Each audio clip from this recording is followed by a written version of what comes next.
কর্মকর্তাগণের সাথে প্রাথমিক শিক্ষার মান উন্নয়নে করণীয় বিষয়ক মত বিনিময় সভায় প্রধান অতিথি হিসাবে উপস্থিত আছেন কথার বলিতে নয় কাজে বিশ্বাসী আত্মপ্রত্যয়ী সত্য ন্যায় আদর্শে কিশোরগঞ্জের গণমানুষের আত্মিক বন্ধনে আবিষ্কৃত প্রাথমিক শিক্ষার নবদিগন্তের দিশারি বঞ্চিত জনপদ ও গণমানুষের শিক্ষা প্রসারের আলোক বর্তিকা প্রাথমিক শিক্ষার শ্রদ্ধেয় সম্মানিত কর্ণধার গণপ্রজাতন্ত্রী বাংলাদেশ সরকারের প্রাথমিক ও গণশিক্ষা মন্ত্রণালয়ের মাননীয় উপদেষ্টা অধ্যাপক ডাক্তার বিধান রঞ্জন রায় পোদ্দার মহোদয়, বিশেষ অতিথি হিসেবে উপস্থিত আছেন জনাব আবু তাহের মোহাম্মদ মাসুদ রানা, সচিব প্রাথমিক ও গণশিক্ষা মন্ত্রণালয় বাংলাদেশ সচিবালয় ঢাকা।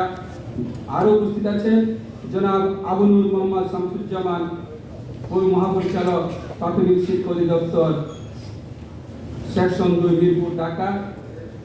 উপস্থিত আছেন জনাব মোহাম্মদ কামরুল হাসান, এনডিসি পরিচালক প্রাথমিক শিক্ষা অধিদপ্তর ও সংশ্লিষ্ট সুধীবৃন্দ, আসসালামু আলাইকুম।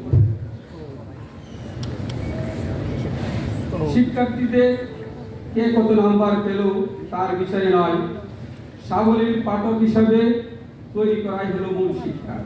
মাননীয় উপদেষ্টা মহোদয়ের এই বক্তব্যকে ধারণ করে সময়ের নিরস বাস্তবতা, চিন্তা শক্তির উৎকর্ষতা ও মনোকৌশলী পরিকল্পনা বাস্তবায়নে প্রাথমিক শিক্ষার মান উন্নয়নে আমাদেরকে নতুনভাবে কাজ করার পথ সুগম করবে বলে আশাবাদী। আপনার চিন্তাশীল বাস্তবমুখী পঠন পাঠন এবং সাবলীল রিডিং করার পরিকল্পনা বাস্তবায়নে সৃজনশীল কর্মোদ্যোগী আত্মপ্রত্যয়ী জেলা প্রাথমিক শিক্ষা অফিসার মোহাম্মদ মুজিব আলম মহোদয়ের নির্দেশনায় জেলায় কর্মরত সকল কর্মকর্তা ও শিক্ষকবৃন্দ বদ্ধপরিকর। আমাদের মেধা মননশীলতার উৎকর্ষতায় বিদ্যালয় পর্যায়ে শ্রেণীকক্ষে তা সফল বাস্তবায়ন করব ইনশাআল্লাহ। প্রাথমিক শিক্ষার মান উন্নয়নে আমাদের কিছু প্রস্তাবনা মাননীয় উপদেষ্টা ও সংশ্লিষ্ট কর্মকর্তা মহোদয়গণের সদয় দৃষ্টি কামনা করছি। তথ্য আদান প্রদানে সফটওয়্যারের সহজীকরণ এবং নেটওয়ার্কের সরবরাহ নিশ্চিত করা। সরকারের 1 মাসের জন্য 20 জিবি বরাদ্দ থাকলেও বাস্তবে 2 দিনের বেশি নেট পাওয়া যায় না। দিনের বেলায় সফটওয়্যারের মেরামতের কাজ চলে আর রাতে 10টার পর শিক্ষকদের জন্য খুলে দেওয়া হয়। তাতে সারা রাত জেগে থেকে তথ্য তৈরি করে পরের দিন যথাযথভাবে পাঠদান করা শিক্ষকদের জন্য কষ্টসাধ্য।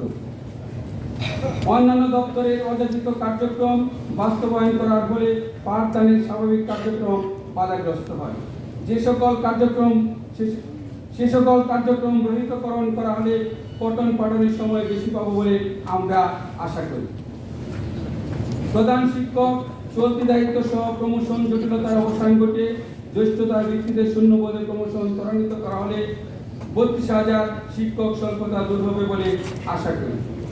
বহু বছর ধরে আটকে থাকা টাইম স্কেল প্রাপ্যতার ভিত্তিতে প্রদানের প্রয়োজনীয় ব্যবস্থা গ্রহণ করা হলে শিক্ষকদের মনে উৎসাহের সঞ্চার হবে বলে মনে করি। নির্বাহী আদেশ জারি করে দেশের সকল প্রধান শিক্ষকদের পদ 10ম গ্রেড এবং সহকারী শিক্ষকদের পদ 11তম গ্রেড বাস্তবায়ন করা হলে শিক্ষকদের মনে উৎসাহের সঞ্চার হবে, পাঠদানে অধিকতর যত্নবান হবে বলে আমরা আশা করি। উপস্থাপিত বিষয়গুলো সমাধানে আপনার আন্তরিক সহযোগিতা কামনা করে প্রাথমিক শিক্ষার মান উন্নয়নে আপনার মনোকৌশলী পরিকল্পনা বাস্তবায়নে আমরা কিশোরগঞ্জ প্রাথমিক শিক্ষা পরিবার প্রতিশ্রুতিবদ্ধ বলে আমার বক্তব্য শেষ করছি। ধন্যবাদ।